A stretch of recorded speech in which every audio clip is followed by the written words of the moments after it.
Sir, unfortunately, you won't be able to claim any compensation. On the contrary, you'll end up having to pay. Why is that? You're a lawyer. Do something. No matter how skilled I am, I can't extract compensation from someone who has done nothing wrong. With those words, Tom's lawyer left the hospital room. Afterward, Tom was completely disheartened. His former arrogance faded away, leaving him in a state of speechlessness. My name is Sarah. I divorced Tom when I was 45. He was the same age as me. The infidelity that led to our divorce became apparent around the 15th year of our marriage. We had a son, but during that time, I was busy with child rearing while Tom was engrossed in work and his affair. Naturally, our conversations became fewer and fewer each day. Tom didn't even bother to hide his phone calls with other women in front of me. Every time a message from that woman popped up, I grew more suspicious. Hey, are you hiding something from me? No, not really. You seem to be getting along with someone lately. Are you cheating on me? Me cheating? Show me some evidence if you have any. Aren't you the one hiding something? Well, I doubt you have the courage to divorce anyway. On weekends, Tom neither played with our son nor did any family activities, frequently leaving the house. He might have thought he was going unnoticed, but I was aware that he was visiting another woman, leaving his family behind. Before we got married, we had already conceived our son. However, my parents were not supportive of our marriage with Tom, but rather forcefully pushed for it and the birth of our son. Since then, my relationship with my parents had become completely cold. But among them, the only salvation was Tom's parents, who were very warm-hearted people. They ran a business together and were deeply respected both in their work and character. They were kind-hearted people who would always listen to me whenever I was concerned about raising children. I couldn't help but wonder how such wonderful people could have given birth to someone like Tom, whose attitude was so terrible. And one day, while Tom's parents were traveling, they got into an accident and passed away. Upon hearing the news, Tom was devastated to the point of being speechless for several days. However, as his parents had wished during their lifetime, Tom made the decision to take over their business. With that decision, Tom's work became even busier, and his return home became later and later. The rhythm of family life was completely disrupted, and the conversations between us as a couple became even fewer than before. Even when we occasionally met, there was always a sense of discontent in Tom's expression. I have a business trip starting tomorrow. I couldn't help but be surprised by what Tom said that day. Isn't that too sudden? Tomorrow is my day off too, so I was thinking we could go somewhere as a family of 3. Sorry, but let's do it another time. But you hardly ever take a break, right? Your work keeps you busy. In reality, Tom seemed to enjoy leisure and travel, using work as an excuse. Every time he came home, he had a cheerful face, so it was obvious he was having secret meetings with his affair partner. I didn't have concrete evidence, but there were times when I couldn't bear Tom's actions and confronted him. Our son, Alex, is about to start high school soon. I wish you wouldn't act in a way that makes Alex suspicious. Why? Who do you think allows you to live without any trouble? I have a right to blow off some steam once in a while. Why are you changing the subject? You are Alex's father. You don't think your affair has been discovered, do you? Show me the evidence if you have it. Aren't you the suspicious one for even saying such a thing?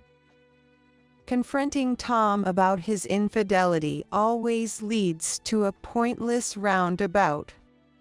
I felt that continuing the conversation would only tire me out more.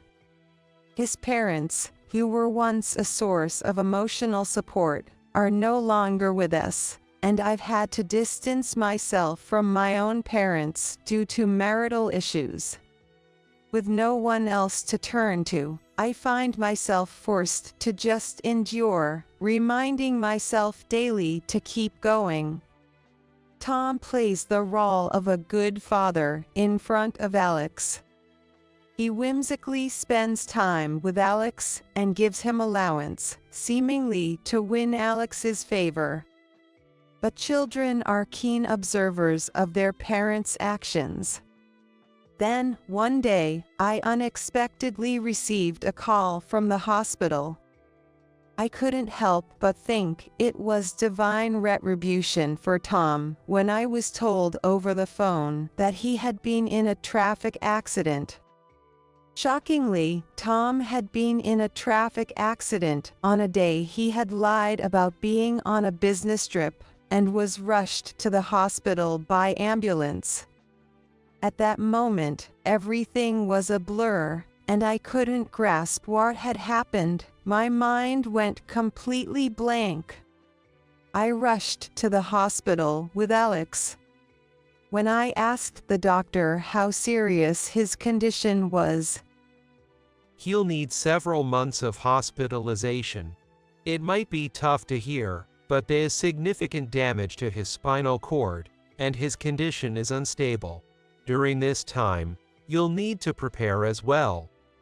what exactly do I need to prepare for? Will diapers be necessary? They will be needed at first. However, with rehabilitation, he should be able to use the bathroom on his own eventually. What about bathing? You will need to assist him with that.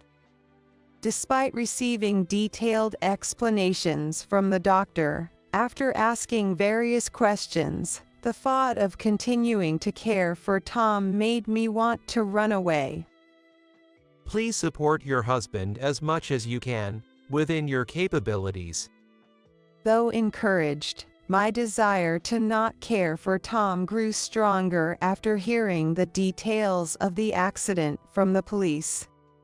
The accident occurred while he was in the car with his affair partner. So, the affair was real. There couldn't be more clear evidence than this. Fortunately, his mistress only had minor injuries. Muttering to myself, I felt a mix of anger and disbelief, so intense that I was left speechless. Afterward, I continued to visit Tom reluctantly, but I sometimes scolded myself, thinking, it's foolish to waste precious time on such a man.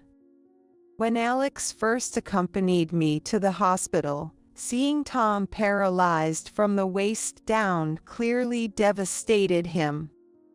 An ideal wife would have sensed his feelings and provided emotional care, but I had no such capacity left in my heart.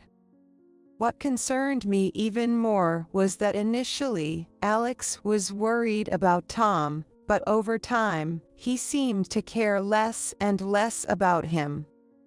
It's understandable that he can't stand by Tom anymore since he's already written him off. But I'm worried about how Alex feels. Even when I invited him to come along to the hospital, he wouldn't join me, and I ended up visiting Tom alone. Tom seemed to realize that Alex's attitude towards him was changing day by day and asked me, "Has Alex been cold to me lately?" By then, I had no feelings of anger or sadness left, not even pity. "That's the result of your usual behavior." While thinking this in my mind, I deliberately responded lightly, "He's probably just going through a rebellious phase." I didn't care about Tom, but I wanted to know Alex's true feelings. So when we got back home, I asked Alex, "You haven't been visiting lately, and you seem cold toward Dad. Is something going on?" No, nothing in particular. "But you seem to be thinking about something, aren't you?" Well, I'll tell you then. Dad's actually having an affair. I was utterly shocked by Alex's statement. Alex began to talk about the time when he still visited Tom in the hospital.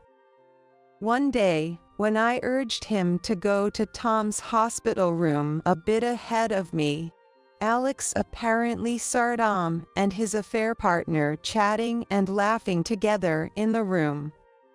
Mom, do you think Dad is going to be with that woman? I overheard him talking about planning to leave you and be with her. "I'm sorry you had to see that." You don't have to apologize, Mom. You're the one who's suffering the most. I know about the fights between you and Dad. Don't worry about the divorce, Mom. You don't have to endure any more. With those words, I felt saved by his kindness. If Alex had encountered such a situation, it would be a natural reaction for him to dislike Tom. Feelings of resentment toward Tom welled up from the depths of my heart. Alex continued, I don't want to see Mom sad anymore. I love Dad, but I don't want to be with someone who makes Mom sad. Alex's words erased any remaining forgiveness I had for Tom. I finally woke up, and I decided how I would repay Tom for his actions. Children are keen observers of their surroundings. Realizing this truth anew, I decided to seek revenge on Tom, for Alex's sake, and for my own. The first step was to visit a lawyer and explain everything that had happened. This is a serious situation. We might need to investigate Tom's actions more thoroughly, as the evidence is still insufficient. That's how I gained a powerful ally. The lawyer also referred me to a detective to keep track of Tom and his affair partner's actions. As Tom's hospital stay prolonged, our relationship grew increasingly strained. What? It's you. When am I getting out of here? Just go home for today. Leave me alone.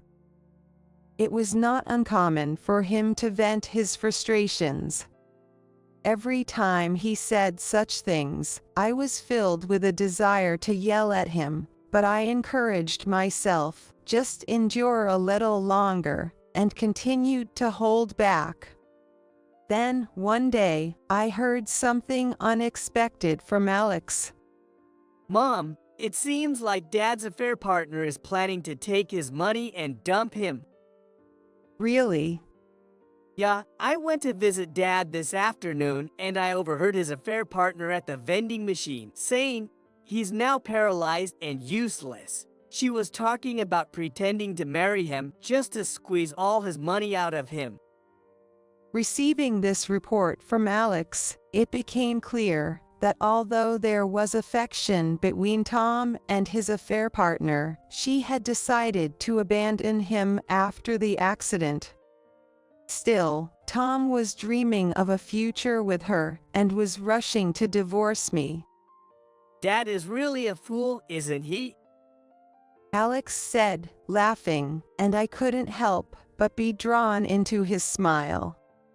That's when I truly felt from the bottom of my heart that Tom is unnecessary anymore. At that moment, Alex and I had a serious discussion about divorcing Tom.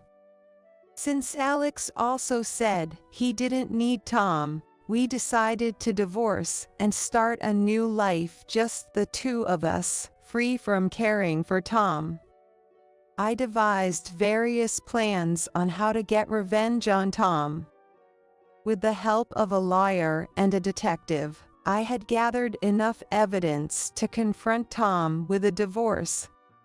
Then, out of the blue, Tom messaged, "Please come to the hospital room. I need to talk." Feeling it was time to make a decision, I went to the hospital room. There was an unfamiliar woman there. She was not Tom's affair partner. Nice to meet you. I'm lawyer Emily. I've been asked by Tom to claim damages for your infidelity. The female lawyer said. I was momentarily unable to grasp the situation. Despite Tom being the one having an affair, he smugly declared, "You are the one cheating. I have evidence from a friend. Pay me compensation." In front of a confused me, the female lawyer spread several photos and documents on the table. These are pictures of you meeting a man in the lobby of a lodging facility. These serve as evidence of infidelity. We will demand a compensation of $50,000 from you and $30,000 from that man, and on that basis, we will file for divorce. The photos showed the lawyer, who had previously advised me about Tom's situation. In that moment, I realized everything. I need to speak directly to that lawyer, I thought, and immediately contacted him. I've just reached out to the man you claim is my affair partner. He said he could come right away. Then hurry up and sign in these documents and the divorce papers. He's been deceived by his affair partner and is trying to divorce me right away. Thinking this, I kept my composure and explained the situation. Let's discuss these photos in detail until our lawyer arrives. I had consulted a lawyer because Tom's behavior was suspicious. Later, on that lawyer's recommendation, I also hired a detective. A detective? Why? It was to catch you in the act of your infidelity. Tom and Emily were both speechless at this development. After that, Tom's panic intensified. A few minutes later, the lawyer I had hired appeared in the hospital room. Excuse me. I look forward to working with you today. My lawyer immediately began to speak. Here are the photos capturing Tom's infidelity. Tom went pale at the sight of the photos. When was this taken? Tom, you've been meeting a woman from your workplace in this hospital room 2 to 3 times a week, haven't you? There are more photos we haven't shown yet. Would you like to see them? After viewing all the photos and documents, the lawyer representing Tom let out a deep sigh. Tom, unfortunately, you won't be able to claim any compensation. On the contrary, you'll end up having to pay. Why is that? You're a lawyer. Do something. No matter how skilled I am, I can't extract compensation from someone who has done nothing wrong. She replied before leaving the hospital room. Afterwards, Tom was completely dejected. His former arrogance was gone, and he was left speechless. I told Tom that his affair partner was only interested in his money. Alex told me that your affair partner doesn't need you anymore now that you are in this condition. She plans to take your money and leave you, So, thinking she would take care of you is a big mistake." Tom turned pale again upon hearing this. At the same time, I handed him the divorce papers and informed him that Alex no longer had any affection for him.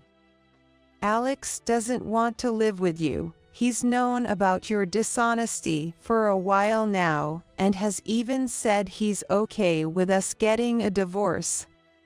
That's impossible. I'm Alex's father. He still needs a father. "Unfortunately, it's a confirmed fact that you cheated. You've deceived us, your family." I didn't intend to deceive anyone. I deeply regret my actions. I've accepted that my current condition is a result of my own doing. I can't live alone now that I'm like this. "Well, I'm mentally exhausted over here." I won't make the same mistakes again. Please forgive me. "Even if we ended up living together again, I can't take care of you, and things can't go back to how we were before." My condition is permanent now, and I absolutely won't betray you again. Can't you reconsider? "It's out of the question. Your affair partner lost interest in you, and now you come crawling back to me. That's despicable." At that moment, Alex, concerned about me, came to Tom's hospital room. Realizing that speaking to me was futile, Tom suddenly turned to Alex and began talking. Won't you miss me if I'm gone? I won't miss you at all. In fact, it's better if you're not around. We used to play together before. I know I'm like this now, but let's go out together again. No thanks. Hanging out with my friends is much more fun now, so I'm fine without you.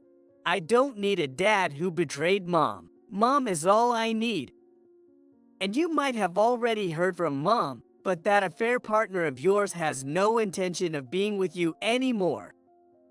Hearing this, Tom couldn't hold back his tears. I've always devoted myself to my family. If I was going to be treated like this, I shouldn't have cheated. "Your presence is no longer needed for us. We are leaving here to start a new life."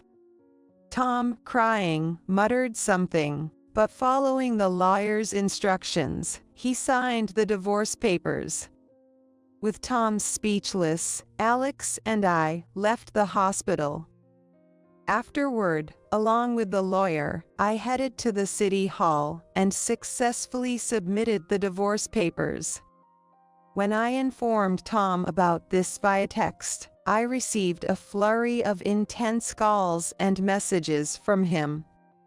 The message mentioned that after he told his affair partner he couldn't get any alimony from me, she immediately blocked him. It seems his affair partner had been trying to extract as much money from him as possible before cutting ties completely. A year has passed since then, and Alex has smoothly started his high school life, and we are enjoying a peaceful new life together. When I reported this fact to my parents, with whom I had not been in contact for a long time, they warmly welcomed us back. It turns out they had wanted to see us even during the times we were estranged. Hearing how my parents felt, initially, Alex and I were nervous, but gradually, our emotional distance closed, and we began to converse like old times.